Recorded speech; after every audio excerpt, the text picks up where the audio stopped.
ദൈവവചനം കൊണ്ട് നിങ്ങളെ ശുശ്രൂഷിപ്പാനായിട്ട് ഒരിക്കൽ കൂടെ ദൈവം എൻ്റെ ജീവിതത്തിൽ നൽകിയ ഈ നല്ല നിമിഷങ്ങൾക്കായിട്ട് ദൈവത്തിന് സ്തോത്രം ചെയ്യുന്നു. കർത്താവ് സ്നേഹിക്കുന്ന കർത്താവിൻ്റെ കാര്യങ്ങളിൽ കൂടുതൽ താല്പര്യമുള്ള ഈ ഭവനത്തിൻ്റെ തണലിൽ നിന്നുകൊണ്ട് നല്ല തിരഞ്ഞെടുക്കാനായിട്ട് നമുക്ക് ഇത്രയും പേർക്ക് കർത്താവ് തന്ന ഈ നല്ല നിമിഷങ്ങൾക്കായിട്ട് തിരുനാമത്തിന് സ്തോത്രം ചെയ്യും. ഇന്നത്തെ വചന വിചിന്തനത്തിനായിട്ട് അപ്പോസ്തലനായ പൗലോസ് തൻ്റെ റോമിലേക്കുള്ള യാത്രയിൽ നേരിട്ട ഒരു പ്രത്യേകമായ പ്രതിസന്ധിയിൽ താൻ പറഞ്ഞ ഒരു സാക്ഷ്യവാചകം അതിനോടനുബന്ധിച്ച് ആ പ്രതിസന്ധിയെ തരണം ചെയ്യാനായിട്ട് തനിക്ക് സഹായിച്ച ചില സത്യങ്ങളാണ് നിങ്ങളുടെ പരമാർത്ഥ മനസ്സ് ഓർപ്പിച്ചുണർത്തിക്കാനായിട്ട് ഞാൻ ഇന്ന് ഈ ഉച്ചതിരിഞ്ഞ സമയത്ത് ശ്രമിക്കുന്നത്. അതിനെ ആധാരമായിട്ട് അപ്പോസ്തല പ്രവൃത്തികൾ 27-ാം അധ്യായത്തിന്റെ 22 മുതൽ 25 വരെയുള്ള വാക്യങ്ങൾ നമുക്ക് വായിക്കാം. അപ്പോസ്തല പ്രവൃത്തികൾ 27-ാമത്തെ അധ്യായം 22 മുതൽ 25 വരെയുള്ള വാക്യങ്ങൾ. എങ്കിലും ഇപ്പോൾ ധൈര്യത്തോടെ ഇരിക്കാൻ ഞങ്ങൾ നിങ്ങളോട് അപേക്ഷിക്കുന്നു. കപ്പലിനല്ലാതെ നിങ്ങളിൽ ആരുടെയും പ്രാണനു ഹാനി വരികയില്ല. എന്റെ ഉടയവനും ഞാൻ സേവിച്ചു വരുന്നവനുമായ ദൈവത്തിന്റെ ദൂതൻ ഈ രാത്രിയിൽ എന്റെ അടുക്കൽ നിന്നു, പൗലോസേ, ഭയപ്പെടരുത്, നീ കൈസരുടെ മുമ്പിൽ നിൽക്കേണ്ടതാകുന്നു. നിന്നോട് കൂടെ യാത്ര ചെയ്യുന്നവരെയൊക്കെയും ദൈവം നിനക്ക് ദാനം ചെയ്തിരിക്കുന്നു എന്ന് പറഞ്ഞു. അതുകൊണ്ട് പുരുഷന്മാരെ, ധൈര്യത്തോടെ ഇരിപ്പിൻ. എന്നോട് അരുളി ചെയ്തതുപോലെ തന്നെ സംഭവിക്കുമെന്ന് ഞാൻ ദൈവത്തെ വിശ്വസിക്കുന്നു. എങ്കിലും നാം ഒരു ദ്വീപിന്മേൽ മുട്ടി വീഴേണ്ടതാകുന്നു. നമുക്ക് പരിചയമുള്ള ഒരു വേദഭാഗം തന്നെയാണിത്. ഇതിനു മുൻപ് ഒരു തവണ 2021 ഈ ഭാഗത്ത് നിന്ന് തന്നെ ചില ആശയങ്ങൾ പറയുവാനായിട്ട് എനിക്ക് ഇടയായിട്ടുണ്ട്. എന്നാൽ വീണ്ടും ഈ വേദഭാഗത്തിലൂടെ ഞാൻ കടന്നു പോകാനായിട്ട് ഇടയായിട്ട് തീർന്നപ്പോൾ എൻ്റെ ജീവിതത്തോടുള്ള ബന്ധത്തിൽ എന്നെ ധൈര്യപ്പെടുത്തിയ ചില സത്യങ്ങളാണ് നിങ്ങളുമായിട്ട് പങ്കിടാമെന്ന് ഞാൻ കർത്താവിൽ ആഗ്രഹിക്കുന്നത്. കലങ്ങി മറിയുന്ന ഒരു ലോകത്തിലാണ് ഞാനും നിങ്ങളും ജീവിക്കുന്നത്. എന്നാൽ കലങ്ങാതെ നിൽക്കാനായിട്ട് പതറിപ്പോകാവുന്ന സന്ദർഭങ്ങളുള്ള സാഹചര്യങ്ങളാണ് എനിക്കും നിങ്ങൾക്കും ഈ മരുയാത്രയിലുള്ളത്. എന്നാൽ പതറാതെ നിൽക്കാനായിട്ട് ഇവിടെ ഈ അധ്യായത്തിൽ തന്നെ കാണുന്ന ചില പ്രയോഗങ്ങളാണ്. പാറിപ്പോകാവുന്ന നിമിഷങ്ങളിലൂടെയാണ് അല്ലെങ്കിൽ അത്തരത്തിലുള്ള സാഹചര്യങ്ങളിലൂടെയാണ് എനിക്കും നിങ്ങൾക്കും കടന്നു പോകാനായിട്ട് ഇടയായിട്ട് തീരുന്നത്. എന്നാൽ അതിൻ്റെ മധ്യത്തിൽ പാറിപ്പോകാതെ നിൽക്കാനായിട്ട് ഇടയായിട്ട് തീരുന്നത് നാം പ്രാരംഭ ഗാനത്തിൽ പാടിയതുപോലെ അപ്പോസ്തലനായ പൗലോസിന്റെ വാക്കുകൾ തന്നെയാണ്. അത് മനോഹരമായി ചെറിയാൻ സാർ അത് ഗാനമാക്കി മാറ്റി. ഞാൻ ആരെ വിശ്വസിച്ചിരിക്കുന്നു എന്നറിയുന്നു, അവൻ എൻ്റെ ഉപനിധി സൂക്ഷിപ്പാൻ ശക്തൻ എന്ന് ഞാൻ ഉറച്ചിരിക്കുന്നു എന്ന് തിമോഥെയോസിന് എഴുതിയ 2-ാം ലേഖനത്തിൽ നാം വായിക്കുന്നുണ്ട്. അതേ അനുഭവം അപ്പോസ്തലനായ പൗലോസ് ഈ പ്രത്യേക പ്രതിസന്ധിയിലും അത് അനുവർത്തിക്കുന്നതായിട്ട് കാണാനായിട്ട് സാധിക്കുന്നുണ്ട്. 23-ാമത്തെ വാക്യത്തിൽ നാം ഇങ്ങനെ വായിക്കുന്നുണ്ട്, എൻ്റെ ഉടയവനും ഞാൻ സേവിച്ചു വരുന്നവനുമായ ദൈവത്തിന്റെ ദൂതൻ ഈ രാത്രിയിൽ എൻ്റെ അടുക്കൽ നിന്നു. എൻ്റെ ഉടയവനും ഞാൻ സേവിച്ചു വരുന്നവനുമായ ദൈവം. അപ്പോൾ അപ്പോസ്തലനായ പൗലോസിന് ഈ പ്രത്യേകമായ പ്രതികൂല സാഹചര്യത്തിൽ പതറാതെ നിൽക്കാൻ, പാറിപ്പോകാതെ നിൽക്കാൻ, കുലുങ്ങിപ്പോകാതെ നിൽക്കാൻ, ഈ പ്രയോഗങ്ങളൊക്കെ നാം ഈ അധ്യായത്തിൽ കാണുന്നുണ്ട്. അങ്ങനെ നിൽക്കാനായിട്ട് ഇടയായിട്ട് തീർന്നത് ആ 276 പേരടങ്ങുന്ന 76 പേരടങ്ങുന്ന ആ സംഘത്തിൽ ഒറ്റയാനായിട്ട് എൻ്റെ ഉടയവനും ഞാൻ സേവിച്ചു വരുന്നവനുമായ ആ ദൈവത്തിൻ്റെ നല്ല സാക്ഷിയായിട്ട് അവരുടെ മധ്യത്തിൽ നിൽപ്പാനായിട്ട് തന്നെ സഹായിച്ചത് താൻ ആരെ വിശ്വസിച്ചിരിക്കുന്നു എന്നുള്ള അറിവ് ആയിരുന്നു എന്നുള്ളതാണ്.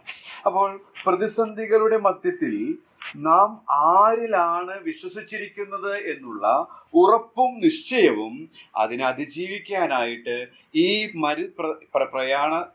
പ്രയാണത്തിൽ എന്നെയും നിങ്ങളെയും സഹായിക്കും എന്നുള്ളതിന് യാതൊരു സംശയവുമില്ല.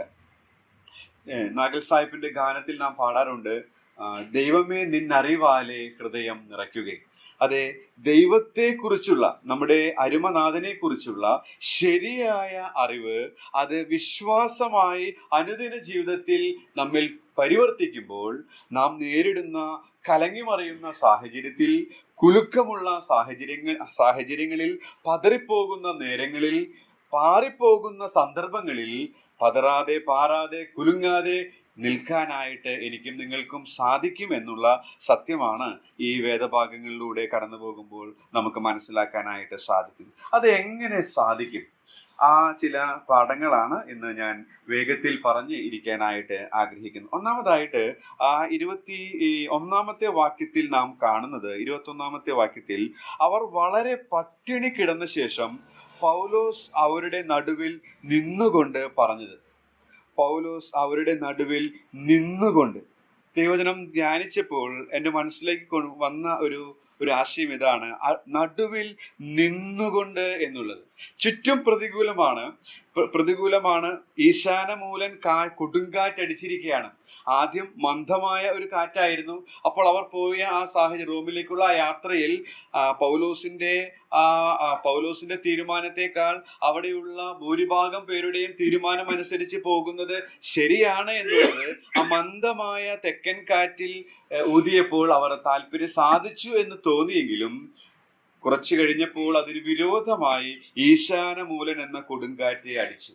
അങ്ങനെയുള്ള ആ പ്രതികൂലമായ സാഹചര്യത്തിൽ കപ്പിത്താന്റെ കഴിവിലോ കപ്പലുടമസ്ഥന്റെ ധനത്തിലോ ആശ്രയിക്കാനായിട്ട് സാധിക്കുകയില്ല.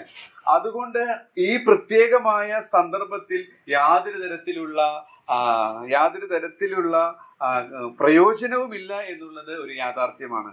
എന്നാൽ ഈ പ്രതികൂലങ്ങളുടെ മധ്യത്തിൽ നാം അവിടെ 21 വാക്യത്തിൽ വായിച്ചത് എല്ലാവരുടെയും നടുവിൽ നിന്നു എന്നാണ് നാം വായിക്കുന്നത്. നിന്നുകൊണ്ട് പറഞ്ഞത് എന്നുള്ളതാണ്. ഒന്നാമത്തെ സത്യം എന്ന് പറയുന്നത്, പൗലോസ് വിശ്വസിച്ച ദൈവം പാറിപ്പോകാവുന്ന സന്ദർഭങ്ങളിലും പതറിപ്പോകാവുന്ന സാഹചര്യങ്ങളിലും പതറാതെ, പാറാതെ, കുലുങ്ങാതെ നിർത്തുന്നവനാണ് എൻ്റെ ഉടയവനും ഞാൻ സേവിക്കുന്നവനുമായ ദൈവം എന്നുള്ളത്. ഒന്നാമത്തേതായ ആശയം അങ്ങനെയാണ്. ആ നിന്നു എന്നുള്ള പദം കൊണ്ട് എനിക്ക് മനസ്സിലാക്കാനായിട്ട് ഇടയായിട്ട് തീർന്നു. പതറിപ്പോകാവുന്ന സാഹചര്യങ്ങളിൽ പതറാതെ നിർത്തുന്നവനാണ് പൗലോസിന്റെ സാക്ഷ്യവാചകം കടമെടുത്ത് പറഞ്ഞാൽ എൻ്റെ ഉടയവനും ഞാൻ സേവിച്ചു വരുന്നവനുമായ ദൈവം.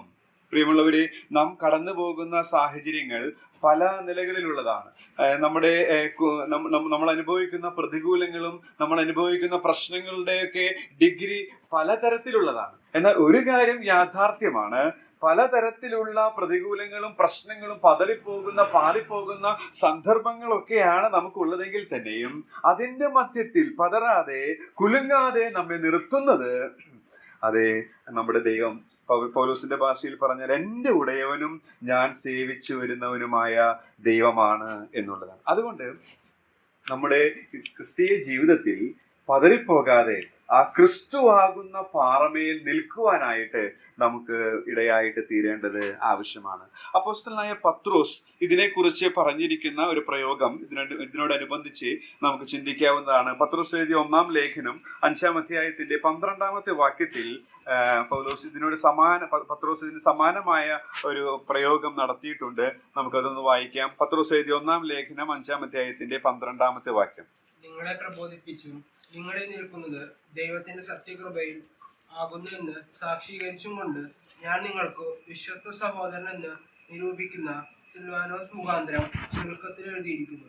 അവിടെ നാം വായിക്കും, നിങ്ങൾ നിൽക്കുന്നത് സത്യകൃപയിലാണ്. അപ്പൊ പതറിപ്പോകുന്ന, നമുക്കറിയാം പത്രോസിന്റെ ലേഖനം വളരെ പ്രതികൂല അഗ്നിശോധനയ്ക്ക് സമാനമായ പ്രശ്നങ്ങളിലൂടെ കടന്നു പോകുന്നവരെ ധൈര്യപ്പെടുത്താൻ എഴുതിയതാണ്. അങ്ങനെയുള്ള ആ പ്രതികൂലങ്ങളിൽ കടന്നു പോകുമ്പോൾ അവരോട് പറയുന്നത്, നിങ്ങൾക്ക് ഉറപ്പുള്ള ഒരു സ്ഥാനമുണ്ട് നിൽക്കുവാൻ. അതുകൊണ്ട് നിങ്ങൾ പതറേണ്ട, അതുകൊണ്ട് നിങ്ങൾ പാറിപ്പോകേണ്ടതില്ല, അതുകൊണ്ട് നിങ്ങൾ കുലുങ്ങേണ്ടതില്ല. ക്രിസ്തു എന്ന പാറമേൽ ദൈവം നിങ്ങളെ നിർത്തിയിരിക്കുകയാണ്. ആ നാശകരമായ കുഴിയിൽ നിന്നും കുഴഞ്ഞ ചേറ്റിൽ നിന്നും ഉയർത്തി ക്രിസ്തുവാകുന്ന പാറമേൽ നിർത്തി നിങ്ങളുടെ ഗമനത്തെ സ്ഥിരമാക്കി. അതുകൊണ്ട് പതറിപ്പോകേണ്ടതായിട്ടില്ല, അതുകൊണ്ട് പാറിപ്പോകേണ്ടതായിട്ടില്ല എന്നുള്ളതാണ്. ഒന്നാമത്തെ ആശയം എന്ന് പറയുന്നത്, അതെ, പതറിപ്പോകാവുന്ന സാഹചര്യങ്ങളിൽ പതറാതെ നിർത്തുന്ന ഒരു കർത്താവ് നമുക്കുണ്ട്.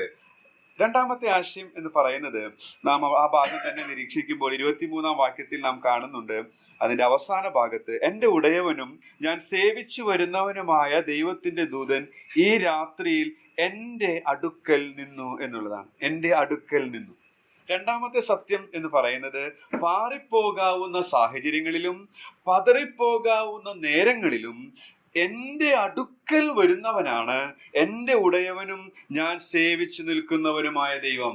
അപ്പോസ്തലനായ പൗലോസിന്റെ ആ സാക്ഷ്യവാചകമായിട്ട് നമുക്ക് എടുക്കാനായിട്ട് സാധിക്കും. അങ്ങനെയെങ്കിൽ അത് നമുക്ക് ഇങ്ങനെ പറയാനായിട്ട് സാധിക്കും: നമ്മുടെ ജീവിതമാകുന്ന ഈ യാത്രയിൽ ഈശാനമൂലനായ കാറ്റടിച്ച് കുലുക്കമുണ്ടാകുവാൻ, കലക്കമുണ്ടാകുവാൻ, പാറിപ്പോകുവാൻ, പതറിപ്പോകാനായിട്ട് സാധ്യതയുണ്ട്. എന്നാൽ അങ്ങനെയുള്ള സാഹചര്യങ്ങളിൽ അടുക്കൽ വരുന്നവനാണ് എന്റെ ഉടയവനും, അല്ലെങ്കിൽ നമ്മുടെ ഉടയവനും നാം സേവിച്ചു നിൽക്കുന്നവനുമായ ദൈവം എന്ന് പറയുന്നത്. ഈ ദൈവത്തെ കുറിച്ച് നാം വായിക്കുന്നത് സങ്കീർത്തനം 46-ൽ ദൈവം നമ്മുടെ സങ്കേതവും ബലവുമാകുന്നു, കഷ്ടങ്ങളിൽ അവൻ ഏറ്റവും അടുത്ത തുണയാണ്. പതറിപ്പോകാവുന്ന സന്ദർഭങ്ങളിൽ ദൂരെ ഓടിപ്പോകുന്നവനല്ല നാം വിശ്വസിക്കുന്ന, നാം സേവിക്കുന്ന ദൈവം.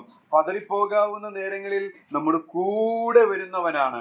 അടുക്കൽ വന്നു എന്നാണ് അടുക്കൽ നിന്നു എന്നാണ് നാം വായിക്കുന്നത്. ഇവിടെ ദൈവത്തിന്റെ ദൂതൻ എന്നാണ് കാണുന്നത്. അതെ, ദൈവത്തിന്റെ സാന്നിധ്യം, കർത്താവിന്റെ സാന്നിധ്യം, അതിന്റെ ചിത്രമായിട്ട് നമുക്കത് എടുക്കാൻ സാധിക്കും. അപ്പൊ പ്രശ്നങ്ങളുടെ മധ്യത്തിൽ, പ്രതികൂലങ്ങളുടെ മധ്യത്തിൽ ദൂരെ പോകുന്നവനല്ല നാം വിശ്വസിക്കുന്ന ദൈവം, മറിച്ച് നമ്മുടെ കൂടെ വരുന്നവനാണ്. നാം സങ്കീർത്തനം 23-ൽ വായിക്കുന്നുണ്ട്, കൂരിരുൾ താഴ്വരകളിൽ കൂടെ നടന്നാലും ഞാനൊരു അനർത്ഥവും ഭയപ്പെടുകയില്ല, നീ എന്നോട് കൂടെ ഇരിക്കുന്നുവല്ലോ എന്നുള്ളതാണ്. നീ എന്നോട് കൂടെ. അതെ, കൂരിരുൾ താഴ്വരയാണ്, വളരെ പ്രതികൂലമാണ്, പക്ഷേ അടുക്കൽ കർത്താവുണ്ട്. അവൻ ദൂരെ അകന്ന് മാറുന്നവനല്ല എന്നുള്ളത് നമുക്ക് ഓർക്കാനായിട്ട് സാധിക്കും. ആ ശദ്രക്, മേശക്, അബേദ്നെഗോവിനോടുള്ള ബന്ധത്തിൽ അഗ്നിശോധനയാണ്. ആ അഗ്നിയുടെ അഗ്നി പരിശോധനയാണ് അവർക്ക് നേരിട്ടത്. എന്നാൽ അതിന്റെ മധ്യത്തിൽ അവരിൽ നിന്ന് ദൂരെ പോയവനല്ല ദൈവപുത്രൻ, അവരോട് കൂടെ നടന്നവനാണ് എന്നുള്ളത് നാം തിരുവഴുത്തിൽ വായിക്കുന്നുണ്ട്. പത്മോസ് ദ്വീപിൽ ഏകനായി അപ്പോസ്തലനായ യോഹന്നാൻ കിടക്കുകയാണ്. എന്നാൽ അവനിൽ നിന്ന് അകന്നു മാറിയവനല്ല ദൈവപുത്രൻ, അവന് പ്രത്യക്ഷനായി അവന്റെ അടുക്കൽ വന്ന രംഗം നാം വെളിപ്പാട് പുസ്തകത്തിൽ വായിക്കുന്നു. അങ്ങനെയെങ്കിൽ ഈ സമീപസ്ഥനായ ദൈവം, ആ ദൈവത്തിലാണ് നാം വിശ്വസിക്കുന്നത്. ആ ദൈവം പൗലോസിന്റെ ജീവിതത്തിൽ ഇടപെട്ടതുപോലെ പതറിപ്പോകാവുന്ന, പാറിപ്പോകാവുന്ന സന്ദർഭങ്ങൾ നമ്മുടെ ജീവിതത്തിൽ വരുമ്പോൾ നമ്മുടെയും അടുക്കൽ വരുന്നവനാണ് അവൻ എന്നുള്ളതിന് യാതൊരു സംശയമില്ല. മൂന്നാമത്തെ ഒരു സത്യം ഇവിടെ നിന്ന് പൗലോസിന്റെ ദൈവത്തെ കുറിച്ച് നമുക്ക് മനസ്സിലാക്കാനായിട്ട് സാധിക്കുന്നത് 25-ാമത്തെ വാക്യത്തിൽ നാം ഇങ്ങനെ വായിക്കുന്നുണ്ട്: അതുകൊണ്ട് പുരുഷന്മാരെ ധൈര്യത്തോടിരിക്കുവിൻ, എന്നോട് അരുളി ചെയ്തതുപോലെ തന്നെ സംഭവിക്കും എന്ന് ഞാൻ ദൈവത്തെ വിശ്വസിക്കുന്നു. അരുളി ചെയ്തതുപോലെ തന്നെ. മറ്റൊരു പ്രത്യേകത ദൈവത്തെ കുറിച്ച് പൗലോസിനുണ്ടായിരുന്നത്, ആ അറിവ് തന്നെ നമുക്കും അനുപേക്ഷണീയമാണ്. അതെന്താണെന്നറിയാമോ? പാറിപ്പോകാവുന്ന സാഹചര്യങ്ങളിലും പറഞ്ഞതുപോലെ ചെയ്യുന്നവനാണ്. നമ്മോട് വായിക്കുന്നത് എങ്ങനെയാണ്? അരുളി ചെയ്തതുപോലെ തന്നെ സംഭവിക്കുമെന്ന് ഞാൻ ദൈവത്തെ വിശ്വസിക്കുന്നു. അപ്പൊ പറഞ്ഞതുപോലെ തന്നെ ചെയ്യുന്നവനാണ് ഞാനും നിങ്ങളും സേവിക്കുന്ന ദൈവം എന്ന്. അതുകൊണ്ട് പതറിപ്പോകാവുന്ന, പാറിപ്പോകാവുന്ന, കുലുങ്ങിപ്പോകാവുന്ന ജീവിത യാഥാർത്ഥ്യങ്ങളുടെ മധ്യത്തിൽ കുലുങ്ങാതെ ധൈര്യമായിട്ട് മുന്നോട്ട് പോകാൻ സാധിക്കും എന്നുള്ളതിന് യാതൊരു സംശയവുമില്ല. നമുക്കറിയാം, മത്തായി സുവിശേഷം 28-ാം അധ്യായത്തിന്റെ 26-ാമത്തെ വാക്യത്തിൽ അവിടെ നാം വായിക്കുന്നത് ഇങ്ങനെയാണ്: അവൻ പറഞ്ഞതുപോലെ ഉയർത്തെഴുന്നേറ്റു എന്നാണ്. പറഞ്ഞതുപോലെ അരുളി ചെയ്തത് നിവർത്തിക്കുന്നു. ജ്ഞാനിയായ ശലോമോൻ ഇതിനോടനുബന്ധിച്ച് പറഞ്ഞ പ്രസ്താവന വളരെ മനോഹരമാണ്. നമുക്കതൊന്ന് വായിക്കാം. രാജാക്കന്മാരുടെ 1-ാം പുസ്തകം 8-ാം അധ്യായത്തിന്റെ 15-ാമത്തെ വാക്യം. ആ ദൈവാലയത്തിന്റെ പ്രതിഷ്ഠയോടുള്ള ബന്ധത്തിൽ നാം വായിക്കുന്നത് രാജാക്കന്മാരുടെ 1-ാം പുസ്തകം 8-ാം അധ്യായത്തിന്റെ 15-ാം വാക്യത്തിൽ, എന്റെ അപ്പനായ ദാവീദിനോട് തിരുവായിക്കൊണ്ട് അരുളി ചെയ്തത് ചെയ്തത് തൃക്കൈ കൊണ്ട് നിവർത്തിച്ചിരിക്കുന്ന മതി. തൃക്കൈ കൊണ്ട് തിരുവായ് കൊണ്ട് അരുളി ചെയ്തത് തൃക്കൈ കൊണ്ട് നിവർത്തിച്ചിരിക്കുന്ന, അരുളി ചെയ്തതുപോലെ തന്നെ ചെയ്യുന്ന. നാം കൊരിന്ത്യർക്ക് എഴുതിയ ലേഖനം 1 കൊരിന്ത്യർ 15-ാം അധ്യായത്തിൽ വായിക്കുന്നുണ്ട്, തിരുവെഴുത്തുകളിൽ പ്രകാരം ജനിച്ചു, മരിച്ചു, അടക്കമിട്ടു, തിരുവെഴുത്തുകളിൽ പ്രകാരം ഉയർത്തെഴുന്നേറ്റു. അരുളി ചെയ്തതുപോലെ തന്നെ പ്രവർത്തിക്കുന്ന ഒരു ദൈവത്തിലാണ് ഞാനും നിങ്ങളും ആശ്രയിക്കുന്നത്, അനുദിനം ശരണപ്പെടുന്നത്. അതുകൊണ്ട് പാറിപ്പോകാവുന്ന സന്ദർഭങ്ങൾ വരാം, പതറിപ്പോകാവുന്ന സന്ദർഭങ്ങൾ വരാം, കുലുങ്ങിപ്പോകാവുന്ന സന്ദർഭങ്ങൾ വരാം, കലങ്ങി മറിയുന്ന വേളകൾ നമ്മുടെ ജീവിതത്തിൽ വരാം. എന്നാൽ കലങ്ങാതെ, കുലുങ്ങാതെ, പതറാതെ, പാറാതെ മുന്നോട്ട് പോകാനായിട്ട് നമുക്ക് സാധിക്കും. കാരണം അരുളി ചെയ്തതുപോലെ തന്നെ ചെയ്യുന്ന ഒരു കരുത്തനായ കർത്താവിലാണ് ഞാനും നിങ്ങളും ശരണപ്പെടുന്നത്. 4-ാമത്തെ സത്യം എന്ന് പറയുന്നത് 24-ാമത്തെ വാക്യ, അപ്പോസ്തല പ്രവൃത്തികൾ 27-ന്റെ 24-ാമത്തെ വാക്യത്തിൽ നാം ഇങ്ങനെ വായിക്കുന്നുണ്ട്. അതിന്റെ ആദ്യത്തെ 2 പദങ്ങൾ, പൗലോസേ ഭയപ്പെടരുത്, പൗലോസേ ഭയപ്പെടരുത് എന്നുള്ള ആ പ്രയോഗം അതിൽ നമുക്ക് മനസ്സിലാക്കാനായിട്ട് സാധിക്കുന്നത്, പാറിപ്പോകാവുന്ന സാഹചര്യങ്ങളിൽ ഉപേക്ഷിക്കാത്തവനായ, കൈവിടാത്തവനായ കർത്താവിനെ നമുക്ക് അവിടെ കാണാനായിട്ട് സാധിക്കും. പൗലോസേ എന്നുള്ള ആ ഓമന പേർ ചൊല്ലി അവനെ വിളിക്കുകയാണ്. എന്നിട്ട് പറയുകയാണ്, ഭയപ്പെടേണ്ട, ഞാൻ നിന്നോട് കൂടെയുണ്ട്, നീ ഭ്രമിച്ചു നോക്കേണ്ട, ഞാൻ നിന്റെ ദൈവമാകുന്നു എന്നുള്ളതാണ്. അപ്പോൾ പാറിപ്പോകാവുന്ന, പതറിപ്പോകാവുന്ന ജീവിത യാഥാർത്ഥ്യങ്ങൾ ഈ മരുപ്രയാണത്തിൽ എനിക്കും നിങ്ങൾക്കും സംഭവിക്കാം, യാതൊരു സംശയവുമില്ല. പൗലോസിനത് നേരിട്ടെങ്കിൽ നമുക്കത് എത്രയധികം. എന്നാൽ അതിന്റെ മധ്യത്തിൽ പൗലോസ് നിന്നുകൊണ്ട് പുരുഷന്മാരെ പ്രബോധിപ്പിച്ചതുപോലെ, കർത്താവിനെ സാക്ഷീകരിച്ചതുപോലെ എനിക്കും നിങ്ങൾക്കും ഈ മരുപ്രയാണത്തിൽ അത് സാധിക്കും. അതിന് സാധിക്കണമെങ്കിൽ പൗലോസിനെ പോലെ ദൈവത്തെക്കുറിച്ചുള്ള ആ അറിവ് വിശ്വാസമായി അനുദിന ജീവിതത്തിൽ പരിണമിക്കേണ്ടത് ആവശ്യമാണ് എന്നുള്ളതാണ്. ഞാൻ ആദ്യമായിട്ട് പറഞ്ഞ ആശയം എന്ന് പറയുന്നത്, അതേ പ്രശ്നങ്ങളുടെ മധ്യത്തിൽ നമ്മെ നിർത്തുന്ന ഒരു ദൈവം, പ്രശ്നങ്ങളുടെ മധ്യത്തിൽ പതറിപ്പോകാതെ അടുക്കൽ വരുന്ന ഒരു ദൈവം, മാത്രമല്ല പ്രശ്നങ്ങളുടെ മധ്യത്തിൽ കൈവിടാത്ത, ഉപേക്ഷിക്കാത്ത ദൈവം, പ്രശ്നങ്ങളുടെ മധ്യത്തിൽ അരുളി ചെയ്തതുപോലെ തന്നെ പ്രവർത്തിക്കുന്ന ഒരു ദൈവം എനിക്കുണ്ട്, നിങ്ങൾക്കുണ്ട് എന്നുള്ളത് ദൈവത്തെ സ്തുതിക്കാനും മഹത്വപ്പെടുത്താനും മതിയായ സത്യങ്ങളാണ്. മാത്രമല്ല ആ 24-ാം വാക്യത്തിൽ നാം ഒന്നുകൂടെ നാം ചിന്തിക്കുമ്പോൾ, പൗലോസേ എന്നുള്ള ആ പദം, അത് അറിയുന്ന ആ പ്രശ്നങ്ങളുടെ 276 പേരുള്ള സംഘത്തിൽ ദൈവത്തിന്റെ ദൂതൻ വിളിക്കുന്നത്, ആ ഓമന പേര് ചൊല്ലി വിളിക്കുന്നത് പൗലോസേ എന്നുള്ള. അപ്പൊ ദൈവത്തിനെ അവന്റെ സാഹചര്യം അറിയുന്നു എന്നുള്ള ചിന്ത നമുക്ക് ആ പേര് വിളിക്കുന്നതിൽ നിന്ന് തന്നെ നമുക്ക് മനസ്സിലാക്കാനായിട്ട് അങ്ങനെയെങ്കിൽ നമുക്ക് ഇങ്ങനെ മനസ്സിലാക്കാനായിട്ട് സാധിക്കും, പാറിപ്പോകുന്ന സാഹചര്യങ്ങളിലും എന്നെയും നിങ്ങളെയും അറിയുന്നവനാണ് പൗലോസിന്റെ ഉടയവനും പൗലോസ് സേവിക്കുന്നവനുമായ ദൈവം. നമ്മുടെ ഭാഷയിൽ പറഞ്ഞ നമ്മുടെ ഉടയവനും നമ്മൾ സേവിക്കുന്നവനുമായ ദൈവം എന്നുള്ളതാണ്. നാൾതോറും നമ്മുടെ ഭാരങ്ങളെ ചുമക്കുന്ന, അതിനോടുള്ള ബന്ധത്തിൽ ഒരു ഭക്തൻ എഴുതിയിരിക്കുന്നത് എങ്ങനെയാണ്, നാം എത്രമാത്രം നമ്മുടെ ഭാരത്തിന്റെ ഘനം അവൻ അറിയാമെന്നാണ് താൻ എഴുതിയിരിക്കുന്നത്. മാത്രമല്ല എഴുതിയിരിക്കുന്നത് എങ്ങനെയാണ്, നമ്മൾ അനുഭവിക്കുന്ന വേദനയുടെ തീവ്രത അവനറിയാം എന്നുള്ളതാണ്. മാത്രമല്ല നമ്മുടെ ഉള്ള അവസ്ഥ അത് ഉള്ളതുപോലെ അറിയാം എന്നുള്ളതാണ്. നമ്മുടെ ഉള്ള അവസ്ഥ ഉള്ളതുപോലെ അറിയുന്നവനാണ് നമ്മുടെ നാഥൻ. മാത്രമല്ല നാം എത്രമാത്രമാണ് നമ്മുടെ ഭാരം, അതിന്റെ ഘനം നമ്മളെക്കാൾ കൂടുതൽ നന്നായി അറിയുന്നവനാണ് നമ്മുടെ നാഥൻ. മാത്രമല്ല നാം കടന്നു പോകുന്ന വേദനകളുടെ തീവ്രത അതും അതിന്റെ ഉള്ള അളവിൽ അറിയുന്നവൻ. കാരണം എന്താണെന്നറിയാമോ, നമുക്ക് തുല്യനായി, പാപമൊഴികെ സകലത്തിനും നമുക്ക് തുല്യനായി പരീക്ഷിക്കപ്പെട്ട ഒരു മഹാപുരോഹിതനാണ് നമുക്കുള്ളത്. തന്റെ നാമത്തോട് കാണിച്ച സ്നേഹം അവൻ ഒരു നാളും മറന്നു കളയുന്നില്ല. അതും അറിയുന്നവനാണ് എന്നുള്ളത് നമുക്ക് ഇവിടെ നിന്ന് മനസ്സിലാക്കാനായിട്ട് സാധിക്കും. അതെ, നമ്മെ അറിയുന്ന പൗലോസേ എന്നുള്ള ആ പദപ്രയോഗം, അത് പൗലോസിനെ അറിയുന്നത് പോലെ പ്രതികൂല സാഹചര്യങ്ങളിൽ നമ്മെയും അറിയുന്നവനാണ് നാം വിശ്വസിക്കുന്ന, നാം സേവിക്കുന്ന നമ്മുടെ നാഥൻ എന്നുള്ളത് പ്രശ്നങ്ങളുടെ മധ്യത്തിൽ പതറാതെ കുലുങ്ങാതെ നിൽക്കാനായിട്ട് നമ്മെ സഹായിക്കുന്ന മറ്റൊരു സത്യമാണ്. 24 26 വാക്യത്തിലേക്ക് വരുമ്പോൾ മറ്റൊരു സത്യം നമുക്ക് മനസ്സിലാക്കാനായിട്ട് സാധിക്കുന്നത് 24 വാക്യത്തിൽ നാം ഇങ്ങനെ വായിക്കുന്നു: പൗലോസേ, ഭയപ്പെടരുത്, നീ കൈസരുടെ മുമ്പിൽ നിൽക്കേണ്ടതാകുന്നു, നീ കൈസരുടെ മുമ്പിൽ നിൽക്കേണ്ടതാകുന്നു. നിന്നോട് കൂടെ യാത്ര ചെയ്യുന്നവരെയൊക്കെയും ദൈവം നിനക്ക് ദാനം ചെയ്തിരിക്കുന്നു എന്ന് പറഞ്ഞു. 26 വാക്യത്തിൽ നാം എങ്കിലും നാം ഒരു ദ്വീപിന്മേൽ മുട്ടി വീഴേണ്ടതാകുന്നു. മറ്റു പല വാക്യങ്ങൾ കൂടെ നമുക്ക് ചേർത്ത് ചിന്തിക്കാമെങ്കിലും ഈ 2 വാക്യങ്ങൾ ഒരു സത്യം നമ്മുടെ മനസ്സിലേക്ക് കൊണ്ടുവരുന്നു. അത് മറ്റൊന്നുമല്ല, നാം കടന്നു പോകുന്ന സാഹചര്യങ്ങളെ നിയന്ത്രിക്കുന്നവനാണ് ദൈവം. ആ സാഹചര്യങ്ങൾക്ക് മുൻപേ അത് തന്റെ ദാസനെ അത് അറിയിക്കുകയാണ്: നീ കൈസരുടെ മുമ്പാകെ നിൽക്കേണ്ടതാകുന്നു, നീ മാത്രമല്ല നിന്നോടുകൂടെ യാത്ര ചെയ്യുന്നവരൊക്കെയും ഞാൻ നിനക്ക് ദാനം ചെയ്തിരിക്കുകയാണ്. മാത്രമല്ല, അങ്ങനെ നീ പോകുമ്പോൾ ഒരു ദ്വീപിന്മേൽ മുട്ടി വീഴേണ്ടതാകുന്നു. അതെ, നമ്മുടെ അരുമനാഥനാണ് ഈ കാര്യങ്ങൾ, നാം കടന്നു പോകുന്ന എല്ലാ സാഹചര്യങ്ങളെയും നിയന്ത്രിക്കുന്നത്. അതുകൊണ്ട് ഭക്തനായ എഴുത്തുകാരൻ എഴുതിയിരിക്കുന്നത് പോലെ, ഞാൻ അവന്റെ ഉള്ളം കയ്യിലായിരിക്കയാൽ ആരുമില്ല എനിക്ക് ദോഷം ചെയ്യുവാൻ. ഇന്ന് എനിക്ക് വന്ന് നേരിടുന്നതെല്ലാം അത് നന്മയ്ക്കായെന്ന് ഉറപ്പും നിശ്ചയവുമുള്ളവരായിട്ട് നമുക്ക് ഈ പരദേശ പ്രയാണം കഴിക്കാനായിട്ട് സാധിക്കും. ആദ്യമേ തന്നെ അതിന്റെ അവസാനവും അറിയുന്നവനാണ് നമ്മുടെ അരുമനാഥൻ. അതുകൊണ്ട് അവന്റെ കരങ്ങളിലാണ് ഞാനും നിങ്ങളും എന്നുള്ളത് കൊണ്ട് പതറിപ്പോകാവുന്ന, കുലുക്കം അനുഭവിക്കുന്ന പല സന്ദർഭങ്ങൾ നമ്മുടെ ജീവിതത്തിൽ വന്നാലും പതറാതെ കുലുങ്ങാതെ ധൈര്യമായി നമുക്ക് മുന്നോട്ട് പോകാനായിട്ട് സാധിക്കും. ഒടുവിലായിട്ട് അതിന്റെ 35-ാമത്തെ വാക്യം നമുക്ക് വായിക്കാം. 35-ാമത്തെ വാക്യം: ഇങ്ങനെ പറഞ്ഞിട്ട് അപ്പമെടുത്ത് എല്ലാവരും കാണുകയെ ദൈവത്തെ വാഴ്ത്തിയിട്ട് നുറുക്കി തിന്നു തുടങ്ങി.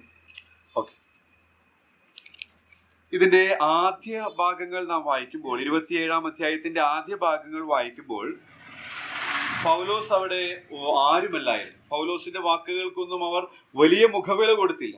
എന്നാൽ ഇവിടെ പൗലോസ് ഈ അധ്യായത്തിന്റെ അവസാന ഭാഗത്തെത്തിയപ്പോൾ ഈ 276 ആളുകളുടെ മുമ്പിൽ എഴുന്നേറ്റ് നിന്ന് ദൈവത്തിന് സ്തോത്രം ചെയ്ത് വാഴ്ത്തി നുറുക്കിയിട്ട് എല്ലാവരും കാണുക തിന്നുന്ന എന്ന് വെച്ചാൽ ഒരു എഴുത്തുകാരനെ രേഖപ്പെടുത്തിയത് ഇങ്ങനെയാണ്: ആദ്യമേ ഒന്നുമല്ലാത്ത വ്യക്തി അവൻ വിശ്വസിച്ച ദൈവത്തിൽ ഉറച്ചു നിന്നതുകൊണ്ട് അവൻ ആ സംഘത്തിന്റെ ലീഡറായിട്ട് മാറി എന്നുള്ളതാണ്. ആ സംഘത്തിന്റെ ലീഡറായിട്ട് മാറി. അതിൽ നിന്ന് നമുക്ക് പഠിക്കാവുന്ന ഒരു പാഠം എന്ന് പറയുന്നത്, പാറിപ്പോകാവുന്ന സാഹചര്യങ്ങളിലും ജയോത്സവമായി നടത്തുന്നവനാണ് എൻ്റെ ഉടയവനും ഞാൻ സേവിക്കുന്നവനുമായ ദൈവം. പൗലോസിനോട് നാം ചോദിച്ചാൽ പൗലോസിന് സാക്ഷിക്കാൻ സാധിക്കുന്നതാണ്: ഇന്ന് എൻ്റെ അധരത്തിൽ സ്തോത്രം എന്ന യാഗം ഞാൻ അർപ്പിക്കുകയാണ്, ഞാൻ ജയോത്സവമായി എന്നെ ദൈവം നടത്തുകയാണ്. കാരണം പാറിപ്പോകാവുന്ന സാഹചര്യങ്ങളിൽ, പതറിപ്പോകാവുന്ന നേരങ്ങളിൽ ഞാൻ ആരെ വിശ്വസിച്ചിരിക്കുന്നു എന്നുള്ള അറിവ് എനിക്ക് ഉണ്ടായിരുന്നു എന്നുള്ളതാണ്. ഇന്ന്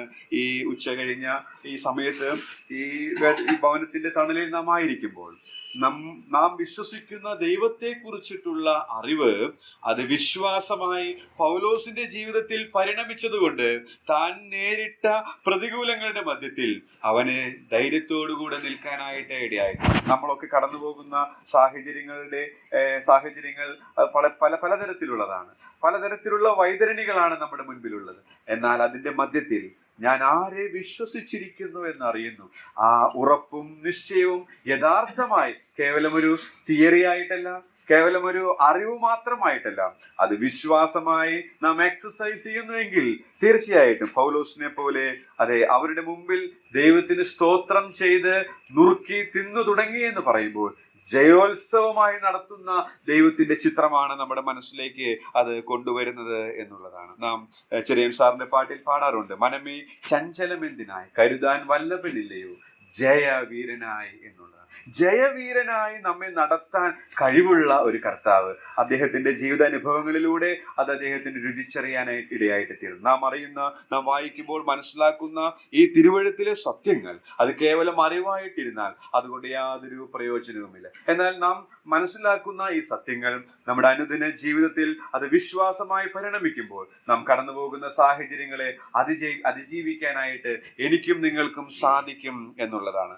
പൗലോസിനെ ആ തിരിച്ചറിവ്, ആ അറിവ് അവന്റെ അനുദിന ജീവിതത്തിൽ വിശ്വാസമായി പരിണമിച്ചിരുന്നു. വിശ്വാസമായി അവൻ എക്സസൈസ് ചെയ്തിരുന്നു. അതുകൊണ്ട് പ്രശ്നങ്ങളെ അതിജീവിക്കാനായിട്ട് അവനിടയായിട്ട് തീർന്നു. ഞാൻ ആരെ വിശ്വസിച്ചിരിക്കുന്നു എന്ന് അറിയുന്നു. ഒന്നാമതായിട്ട് നാം ചിന്തിച്ചത്, ഞാൻ ആരെ വിശ്വസിച്ചിരിക്കുന്നു എന്നറിയുന്നു, അവൻ എന്നെ പതറാതെ നിർത്തുന്നവനാണ്. പ്രതികൂലങ്ങളുടെ മധ്യത്തിൽ എന്നെ പതറാതെ നിർത്തുന്നവനാണ്. രണ്ട്, ഞാൻ ആരെ വിശ്വസിച്ചിരിക്കുന്നു എന്നറിയുന്നു, ആ ദൈവം പ്രതികൂലങ്ങളുടെ മധ്യത്തിൽ എന്റെ അടുക്കൽ വരുന്നവനാണ്. ഞാൻ ആരെ വിശ്വസിച്ചിരിക്കുന്നു എന്നറിയുന്നു, ആ ദൈവം പറഞ്ഞതുപോലെ അരുളി ചെയ്തതുപോലെ ചെയ്യുന്നവനാണ്. ഞാൻ ആരെ വിശ്വസിച്ചിരിക്കുന്നു എന്നറിയുന്നു, പൗലോസ് പറയുകയാണ്, ആ ദൈവം എന്നെ കൈവിടാത്തവനാണ്, ഉപേക്ഷിക്കാത്തവനാണ്. ഞാൻ ആരെ വിശ്വസിച്ചിരിക്കുന്നു എന്നറിയുന്നു, പൗലോസ് പറയുകയാണ്, ആ ദൈവം എന്നെ വ്യക്തിപരമായി അറിയുന്നവനാണ്. അതുകൊണ്ടാണ് ഈ പ്രതികൂലങ്ങളുടെ മധ്യത്തിൽ പൗലോസേ എന്ന് ആ പേര് ചൊല്ലി വിളിക്കുന്നത്. ഞാൻ ആരെ വിശ്വസിച്ചിരിക്കുന്നു എന്നറിയുന്നു, അവനാണ് എന്റെ ജീവിതത്തിന്റെ എല്ലാ സാഹചര്യങ്ങളെയും നിയന്ത്രിക്കുന്നവൻ. ഞാൻ ആരെ വിശ്വസിച്ചിരിക്കുന്നു എന്നറിയുന്നു,